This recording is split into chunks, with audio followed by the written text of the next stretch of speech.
ndewonu ụmụnne ekene m unu daalụnụ ka eke unu mee unu apụtago ụla daalụnụ unu n'anya iru bụ m Paulina n'ụzọ ụtụtụ a. Kedu ihe o ji bụrụ m Paulina? Ọ bụ maka na anyị nweta good news. Chai ndị be anyị unu ma ihe mere ọkwa unu ma na anyị na-emebu matchmaker na peji anyị a. Maka anyị si na peji anyị bụ ọdịmma ndị Igbo, ihe ọbụla gbatọtụ ndị Igbo ọ bụ ya ka anyị na-eme ka ọ dịrị fa na mma. Anyị na-eme matchmaker ka anyị si eme anyị na-eme ya n'efu na-akwụghị ụgwọ. Onye di na nwaanyị na-akpa mkpa ụgwọ anyị onye anyị nọmba ya anyị tinyelie anyị odee ihe anyị pestielie akpọ ọnya anụ ọnya anyị enwetago ọtụtụ testimony na-eme mgbe ahụ ana m emezuchie mme na-atọ n'izu ụka a na-anụkwa di na nwaanyị ịma na mmeketa ekwụsị ya unu n'anya unu fụ na ọ kwụsịnata unu ma ihe o ji kwụsịnata o nwee ihe o ji kwụsịnata mma akọrọ unu ịma ihe o ji kwụsịnata unu ma na anyị bụ Igbo Class World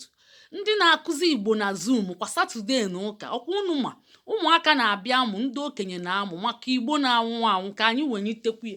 ka agbụrụ anyị ghara ifu. Ka bụ 13 years nji na-epromote Igbo bụrụ Igbo n'isi ka gala nya onwere onye nna a na ego so ịmụnụma na ihe meni epụta m wee dechie ihe nwa kind of advert na anyị na-akụzikwa Igbo na ịnọ mba anyị onye chọọ onye bịa ka m enyi link ka ọ bata ịma ihe mme nweli eje nye ụfọdụ ndị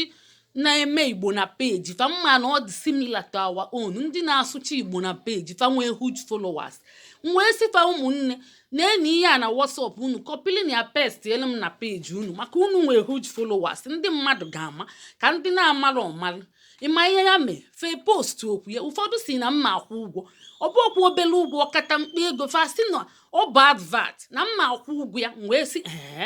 nsị ihe abụ Igbo ịbụ onye Igbo ị na-asụ Igbo na-anwụ mweta ihe anye gị si gị pest elu m isi na mma akwụ ụgwọ ụfọdụ wee lukwa ekwe mana fe mere emefe anọ dị ana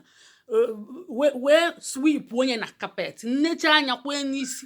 ndị si m weta ego akata mkpa ego ọ bụ okwu obere ego fasi na advert ịma ihe mme mgbe kwee n'isi mgbe si nya na ndị nzuzu na-emeli mmadụ advert for free onye kọpịta ihe onye na-akwa akwa onye na-eme nke omen onye m si m pest na-epest n'efu mgbe gwa onwe m na m bụ onye nzuzu ịma ihe mme onye bịazie ka m melie matchmaker ma advert mgbu ego andị obi ekwere m tinye nnukwu ego n'obele ego andị ndị be anyị bịa gba ọsọ fa na-azị abịa ọ bụ sọsọ ndị obi ka ọ dị ezigbote oke mkpa na-eweta na-etinye ebe ifu na ọ kwụsịnata ọ dị ọzọ ka ọ dị na mbụ ya bụ ndị be anyị so ndị anụnwa bịa rịpọtụrụ m n'ụtụtụ a bụ ndị m mekwali ya n'efu bịa na-ekene m si na di ebizi na mba obizi na mba Belgium ka ya na di ebizikwa kịta ihe a ka ọ na-amanye enu ọ bụrụ ihe iru ọma ji kpọm n'ụtụtụ obi wee bụrụ m Paulina maka na ihe njibịa na-ekwupụta ya kịta ofu nwaanyị bịakwa agwa m ụnya m wepụzie nọmba nwanne ya na peji anyị maka anyị meli advert ya kịta dibi na panya abịago n'ọnya wee di ya nwụ wee sisi wepụzie nọmba nwanne ya na peji ya na ọdịgo na ọchọtago mkpịsị ngwa ya na ọdịgo mma si wepụzie enyi na-aṅụrị nsị na ọ dị mma na mma eje wepụ ọkwana ya ndị be anyị nekwe na anya ọzọ ndị be anyị biko kwen ndị na-akpọ na WhatsApp uche m dịkwa ya ana m abịakwa unu nwee ndidi ịma na ndị na-akpọ dị too much ịbata ide ihe ime enye simple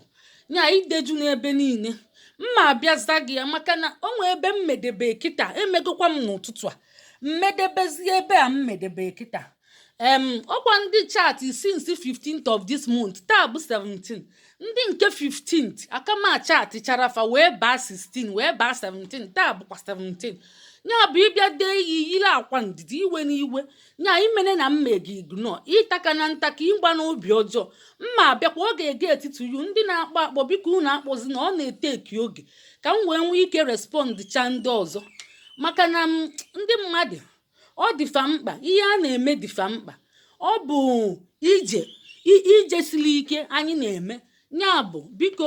onye dele ihe nwee ndidi iwe agbakwana gị mma abịa respond to you maka na unu ma na ihe a bụrụ m aka ọlụ m ejikwa m obere ụmụaka mma enye nfe anya mma alụlụfe assignment mma enyekwunu dibụ unu anya nya bụ unu ga na-enye m time maka ana m anyekwa ihe ahụ time m bịara ama enye 1 hour ka m na-enye nyekwere enye m mmechie na ọ dịbazie echi nya bụ ọ ka ga-elutukwa gị nya bụ ịdị na eme ka emebe ọsọ maka ebe onye ọsọ lu ka onye ije ga-elu ka anyị jilie nwayọọ biko onye ndị na-abịa ịgụ akwụkwọ uche anyị dịkwa ya ma ndị wọk visa ndị nọọsụ kpọọ nụfa maka na anyị gofa linki onwee linki enyere ndị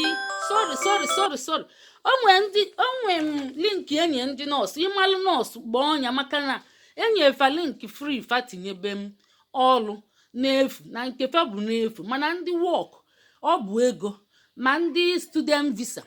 mma na-enyekwa unu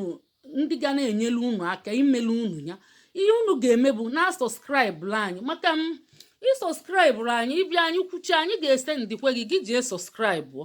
ị ga-aṅarị azụ ị ga-eje sọskraịbụ maka ọ bụ si ya bụ ihe unu ji enyere anyị aka ọ bụrụ m na-eme ya bụ visa mana eji m kọntaktị eji m link fa ama m ndị na-eme ngwa ka emesịa